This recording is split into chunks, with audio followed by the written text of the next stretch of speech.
Assalamualaikum warahmatullahi wabarakatuh.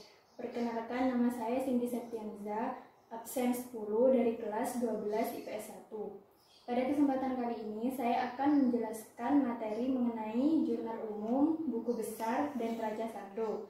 Yang pertama, jurnal umum. Jurnal umum merupakan aktivitas meringkas dan mencatat setiap transaksi yang terjadi pada perusahaan jasa berdasarkan dokumen secara kronologis beserta penjelasannya yang diperlukan dalam buku harian. Sebelum kita ke contoh soal mencatat transaksi ke dalam jurnal umum, kita terlebih dahulu harus mengerti aturan pencatatan transaksi dalam akun yang terdapat dalam tabel berikut. Akun harta jika bertambah berada di sisi debit dan jika berkurang berada di sisi kredit. Akun utang jika bertambah berada di sisi kredit dan jika berkurang berada di sisi debit. Akun modal jika bertambah berada di sisi kredit dan jika berkurang berada di debit. Prive jika bertambah berada di sisi debit dan jika berkurang berada di sisi kredit. Pendapatan jika bertambah berada di sisi kredit dan jika berkurang berada di sisi debit. Beban jika bertambah berada di sisi debit dan jika berkurang berada di sisi kredit. Langsung saja pada contoh soal. Pada bulan November 2020, Anis mendirikan Laundry Sakinah. Transaksi yang terjadi selama bulan November 2020 sebagai berikut. Terlebih dahulu kita tulis nama perusahaan, yaitu Laundry Sakinah. Selanjutnya jurnal umum. Selanjutnya periode akuntansi, yaitu per 29 November 2020 dalam rupiah.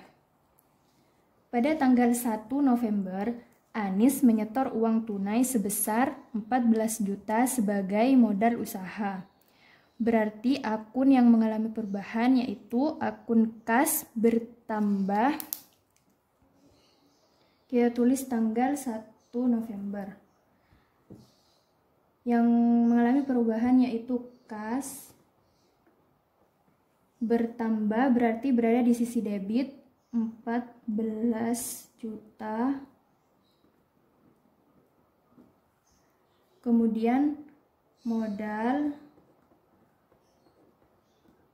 jika bertambah berada di sisi kredit sebesar 14 juta. Kemudian pada tanggal 3, Anis membeli perlengkapan sebesar 2.500.000 secara tunai. Berarti akun yang mengalami perubahan yaitu perlengkapan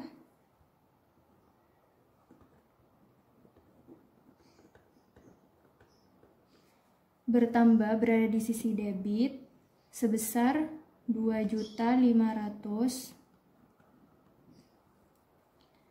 dan akun kas berkurang berada di sisi kredit sebesar 2.500.000.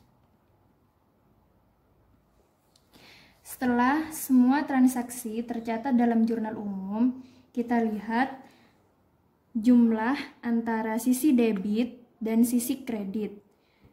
Di sini jumlah sisi debit 33.300.000 dan di sisi kredit berjumlah 33.300.000. Berarti antara debit dan kredit seimbang.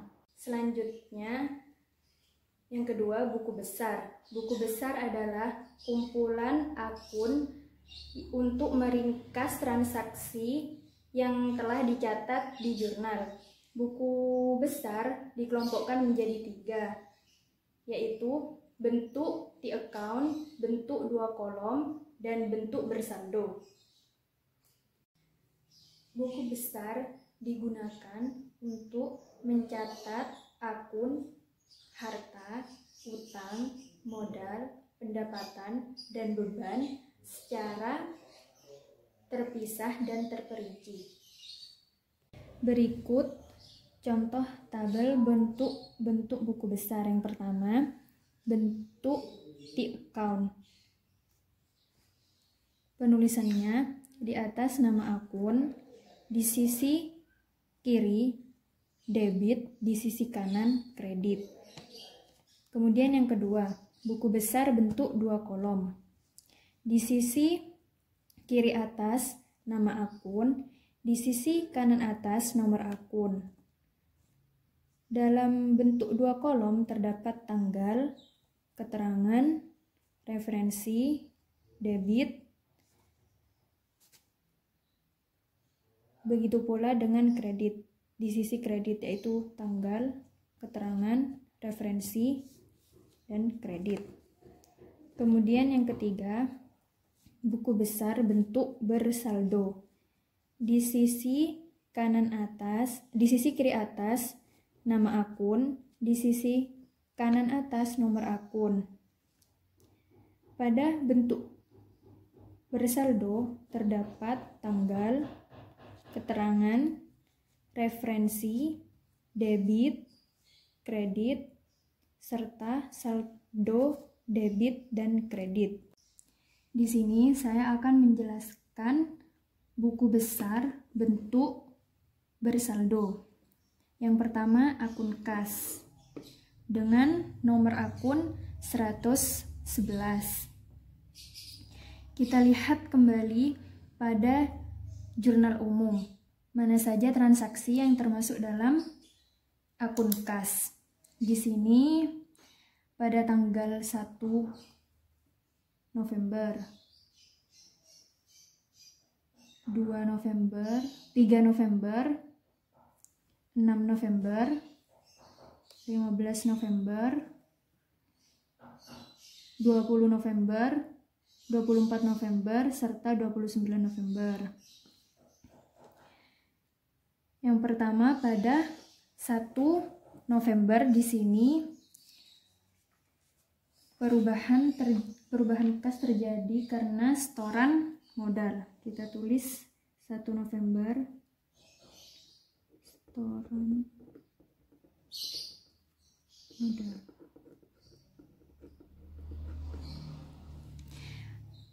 Referensi di sini berasal dari jurnal umum halaman 1. Kita tulis di sini JU1. Setoran modal pada transaksi tanggal 1 ini sebesar 14 juta di sisi debit. Kita tulis 14 juta. Begitupun pada saldo berada di sisi debit sebesar 14 juta.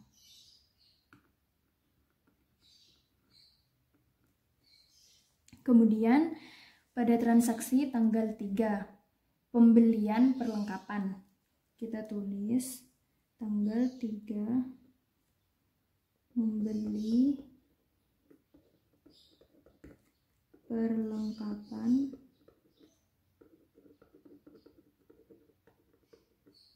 berada di sisi debit sebesar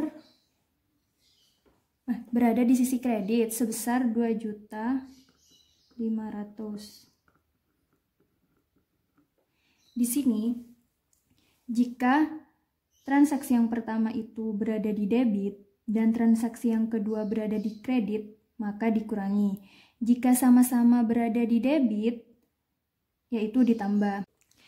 Karena di sini transaksi pada tanggal 3 November berada di sisi kredit sebesar 2.500.000, maka 14 juta dikurangi 2.500.000 itu 11.500.000. Begitupun seterusnya.